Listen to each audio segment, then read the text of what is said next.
दोस्तों, राजकोट के झोपड़पट्टी में 3 करोड़पति है, उसमें से एक बिहार का रहने वाला है।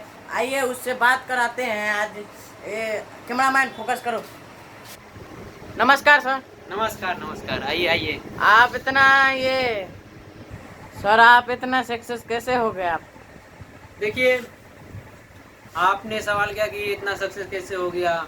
इंसान मेहनत करता है तो सक्सेस होता है, वही समझिए। हम भी मेहनत किए हैं, इसी वजह से सक्सेस है। सर, आप तो इतना अमीर हो गए, बाकी दूसरा अमीर बनना चाहेगा तो क्या करना पड़ेगा?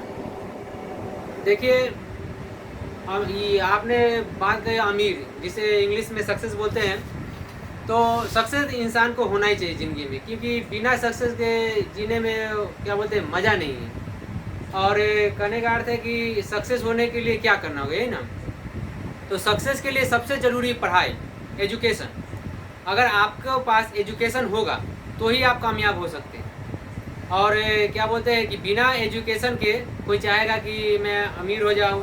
आप तो जानते हैं मैं कैसे कैसे मैट्रिक किया हूँ। वो तो सही बात है। और उसके करने के बाद इधर आया, इतना मेहनत किया, तब जाके मैं इतना सक्सेस हुआ। तो इस हिसाब से आप बोल सकते हो कि सबसे ज़रूरी चीज़ है एजुकेशन। आप एजुकेशन लीजिए और सक्सेस आप जरूर होंगे, क्यों नहीं होंगे। किसी भी क्षेत्र में जाइए, मैं ये नहीं कहता कि मेरे क्षेत्र में आइए, आप किसी भी क्षेत्र में जाइए, लेकिन एजुकेशन लेके जाइए। सर, आप बच्चा में पढ़ने में तेज थे कि नहीं थे? नहीं, देखिए, बच्चा में तो हम पढ़ने में तेज़ नहीं थे। आपने पढ़ाई का बात छेड़ दिया तो मैं आपको सुना रहा हूँ कुछ अपना वाकया। कि जब मैं बच्चा था तो बहुत, आप समझिए कुछ कि दिमाग का मोटा कैसा होता है, दिमाग का मोटा समझ, एकदम पढ़ने में कमज़ोर थे। मेरा पापा और क्या बोलते हैं कि अंग्रेजी दवाई बेचते थे, और वो भी नागालैंड में। तो नागालैंड में क्या है कि मकान के नीचे दवाई फर्श होता है ना, फर्श पे कार्टून बिछाया हुआ था, कार्टून में ABCD लिखा हुआ रहता। तो मेरा मम्मी वहाँ पे मेरे को पढ़ा था कि मतलब कि ये पढ़ो ABCD, तो एक लाइन से मैं पढ़ देता ABCD, मतलब कि जेड तक मैं पढ़ देता। लेकिन अगर बीच में पूछ देता तो मैं मतलब कि घबरा जाता कि मेरे को आता ही नहीं। तो इस बात से अंदाज़ा आप लगा सकते हैं कि हम कमज़ोर थे बच्चा में पढ़ने में। सर, आप तो बच्चा में इतना कमज़ोर थे तो इतना पढ़ाई कैसे कर लिए? देखिए, कोई ज़बरदस्ती पढ़ाई करवाता है तो इंसान पढ़ाई करता है, और कोई दिल से पढ़ाई करता है, कोई अपना इच्छा से पढ़ाई करता है।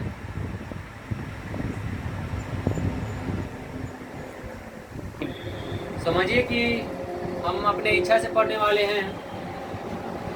क्योंकि मैं आपको एक वाक़या सुनाता हूँ आपको, जिससे कंफर्म हो जाएगा कि मैं तो बच्चा में कमज़ोर था पढ़ने में, और एक बार कैसे पढ़ने में तेज़ हो गया। तो मैं अपना इच्छा से पढ़ने में, एक शौक़, इंसान को शौक़ जागता है, पढ़ाई करने का एक शौक़ जागता है। तो ऐसे ही मेरे को ना, मेरे गांव में एक बड़ा सा मस्जिद है, मस्जिद के सामने बच्चे लोग प्राइवेट स्कूल में पढ़ते थे और हम सरकारी में पढ़ाई करते थे। तो हुआ ये कि ये बच्चे लोग बतिया रहे थे कि हमने ये पढ़ाई किया, ये पढ़ाई किया, ये पढ़ाई। सरकारी में तो कुछ पढ़ाई होता नहीं है। तो मैं उसको देखा कि अरे ये तो बहुत अच्छे बात बतिया रहे, पढ़ाई कर। मेरे को अंदर से इच्छा हुआ कि मैं भी पढ़ाई करूँ। तो मैं अपने अम्मी को जाके बोला। उस टाइम मेरे गांव में पवित्र सर जी का स्कूल चलता था, वो मेरे पापा को भी पढ़ाए हुए थे, समझिए, इतना अच्छे टीचर थे। तो उसके बाद मैं अपने अम्मी को जाके बोला कि अम्मी मेरा भी नाम लिखा दो। तो अम्मी बोला कि लड़का का इच्छा है तो लिखा देते हैं। तो उसके बाद मेरा अम्मी जाके नाम लिखाने गया, तो वहाँ नाम तो लिखा दिया। तो पवित्र सर जी मेरे को थोड़ा डराना चाहा कि जितना सरकारी में खिचड़ी खा के आया है सब खिचड़ी निकल जाएगा, हमको डराना चाहिए। लेकिन मेरे कहने के मेरे तो अंदर से इच्छा है कि भाई मार खाएगा जो, मेरे को पढ़ाई करना है। इस हिसाब से मैंने उसको, सर जी को बोला कि जी सर, रेडी है हम इसके लिए। तो मेरा अम्मी, तो मैं बोल दिया कि नाम लिखा दो। तो मेरा अम्मी गया, नाम लिखा दिया। तो महीना 100 रुपया था, और नाम लिखाने का पैसा कम से कम 150 रुपया था। तो मेरा अम्मी ने 50 रुपया निकाल के दिया। तो हम अंदर से भावुक हो गए। आप बात को समझिए थोड़ा, कि हम अंदर से भावुक हो गए कि मेरे अम्मी के पास पैसा नहीं था और हम बेकार में जीत कर दिए, और 150 रुपया फ्री से और 50 रुपया दे रहे हैं। अंदर से भावुक हो गए। लेकिन उसके बाद फिर मेरा अम्मी ने फिर धीरे धीरे करके थोड़ा थोड़ा पैसा उनको दिया, और उसके बाद वहीं से हमने पढ़ाई किया और इच्छा से पढ़ाई किया, तो आज देखिए नतीजा।